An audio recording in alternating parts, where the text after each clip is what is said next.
Hello class 9 के प्यारे प्यारे स्टूडेंट्स। जैसा कि आपको पता है, कल हमने ठोस, द्रव और गैस के बारे में पढ़ा था।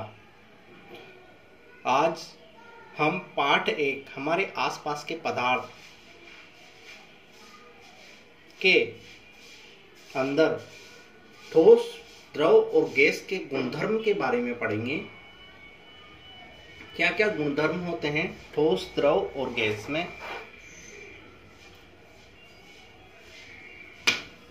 तो फर्स्टली हम देखते हैं गुणधर्म।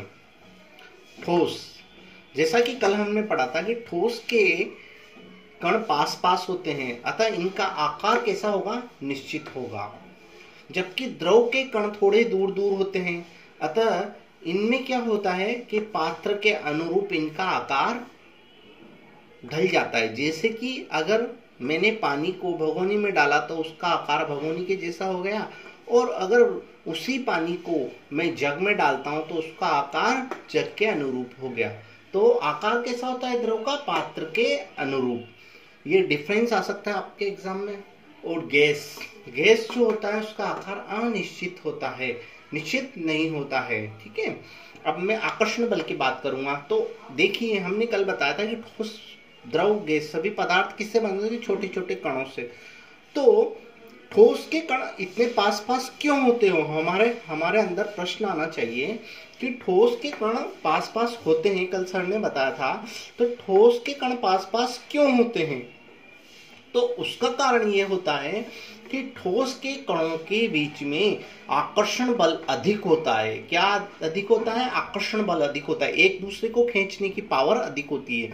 आकर्षण बल अधिक होने के कारण वह ठोस के कण पास पास होते हैं। तो ठोस का दूसरा गुणधर्म क्या हो गया, आकर्षण बल। आकर्षण बल, इनके कणों के मध्य क्या होता है, आकर्षण बल क्या होता है, अधिक होता है। अच्छा, द्रव के कण थोड़े दूर दूर होते हैं क्योंकि इनके कणों के मध्य आकर्षण बल थोड़ा कम होता है। और गैस के कण बहुत दूर दूर होते हैं, तो इसके कारण क्या है कि इनके मध्य आकर्षण बल बहुत कम होता है। ठीक है, अब हम तीसरी बात करेंगे आयतन की। आयतन वाला गुणधर्म देखते हैं। तो आयतन ठोस पदार्थों में निश्चित होता है। निश्चित आयतन होता है कि नहीं होता हमारे ठोस पदार्थ। जैसे कि अलमारी है ठोस, तो वो एक ही अवस्था में दिखाई देती है हमें कि वो बिखर जाती है, मॉर्निंग में नहीं बिगड़ती ना, वो एक जैसी दिखाई देती है। तो आयतन कैसा होता है ठोसों का, निश्चित होता है। आयतन द्रव का आयतन कैसा होता है, निश्चित होता है। ऐसा तो नहीं है ना कि 1 लीटर दूध लिया और वो दूसरे दिन 2 लीटर हो गया, ऐसा नहीं होता ना। तो आयतन निश्चित होता है। ये अलग बात है कि वो पात्र के अनुरूप अपना आकार चेंज तो कर लेते हैं, पर आयतन तो फिक्स होता है। ठीक है। अच्छा, गैस का आयतन अनिश्चित होता है। गैस का आयतन कैसा होता है, अनिश्चित होता है।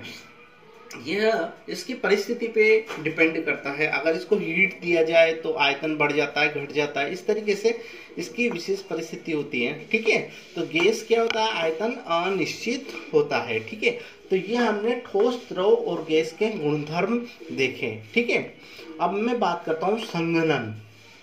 संघनन क्या होता है, संघनन क्या होता है, वाष्प को ठंडा करने पर वह द्रव अवस्था में परिवर्तित हो जाती है। वाष्प को क्या किया जाता है, ठंडा किया जाता है, तो द्रव अवस्था में परिवर्तित हो जाती है, तो इसे वाष्पन कहते हैं।